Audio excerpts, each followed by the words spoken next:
ગેસના કારણે આજુબાજુ વિસ્તારના લોકોના શ્વાસો રૂંધાતા હતા, બળતરાઓ થતી હતી.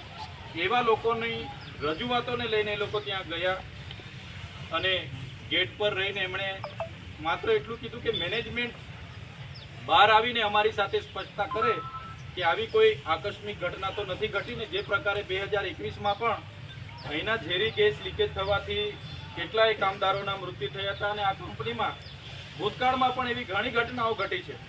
જ્યારે પણ કોઈ મરી જાય છે તો એને માત્ર 3 લાખ 3.5 લાખ રૂપિયા આપીને આ કંપની છૂટી જાય છે. ત્યારે એની ગંભીરતાને ધ્યાને લઈને આપણા સામાજિક આગેવાનો ત્યાં રજૂઆત કરવા માટે ગયા હતા.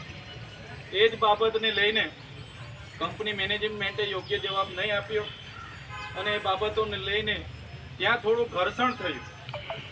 એકબીજા સાથે એ સમજાવટમાં કે કંઈ પણ ત્યાં ઉપસ્થિત થયું અને પોલીસે મેજિસ્ટ્રેટની પરવાનગીથી લાઠીચાર્જ કર્યો. એમાં ઘણા લોકોને ઈજાઓ થઈ છે. ઘણા રસ્તે ચાલનારા લોકો પર પણ લાઠીચાર્જ કરવામાં આવ્યો છે એવું સૂત્રોએ અમને કીધું. ત્યારે આ ઘોગંબા તાલુકામાં શાંતિ જળવાઈ રહે એવી શાંત તાલુકો હોવા છતાં આવી જ્યારે ઘટના ઘટે છે ત્યારે અમને પણ ઘણું દુઃખ થયું છે. ત્યારે આજે અમે એટલા માટે અહીંયા ઉપસ્થિત થયા છે કે આવી કોઈ પણ ઘટના આ વિસ્તારમાં નહીં ઘટે.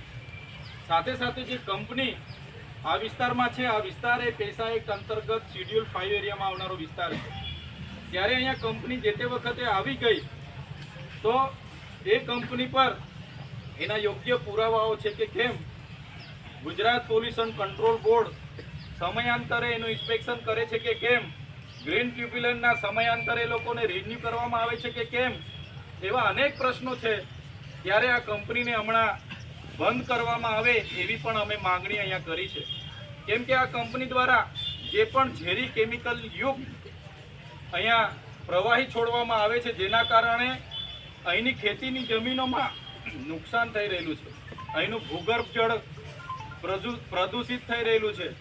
આ વિસ્તારમાં જે પણ ઉપરના નદી નાળાના જળ છે પ્રદૂષિત થઈ રહેલા છે. ત્યારે આ જળ પ્રદૂષણ અને વાયુ પ્રદૂષણ ફેલાવતી આ કંપનીમાં તાત્કાલિક ધોરણે ઇન્સ્પેક્શનો કરાવવામાં આવે. સેફ્ટી ઇન્સ્પેક્ટરો, જીપીસીબીના ઇન્સ્પેક્ટરો, ગ્રીન ટ્રિબ્યુનલના ઇન્સ્પેક્ટરો, તમામ લોકો અહીંયા તાત્કાલિક ધોરણે ઇન્સ્પેક્શનો કરીને આને બંધ કરાવવામાં આવે એવી મામલતદાર સાહેબને અમે રજૂઆત કરી છે. સાથે સાથે અમને અહીંયા આવ્યા પછી જાણવા મળ્યું કે કેટલા લોકો ત્યાં માત્ર જોવા માટે ગયા હતા. કેટલાક યુવાનો તો એવા છે કે જે ભણે છે, એમને ખબર પડી તો શું થયું છે, કેટલાક રસ્તે આવતા જતા ઊભા રહીને જોતા હતા. એવા લોકોના પણ નામ પોલીસ દ્વારા નાખી દેવામાં આવ્યા છે. ત્યારે અમે પોલીસ અધિકારીઓને પણ કહેવા માંગીએ છીએ, પ્રશાસનને પણ કહેવા માંગીએ છીએ, અમે સંવિધાનમાં માનનારા લોકો છે, કાયદો અને વ્યવસ્થામાં માનનારા લોકો છે અને અમે પોલીસ અધિકારી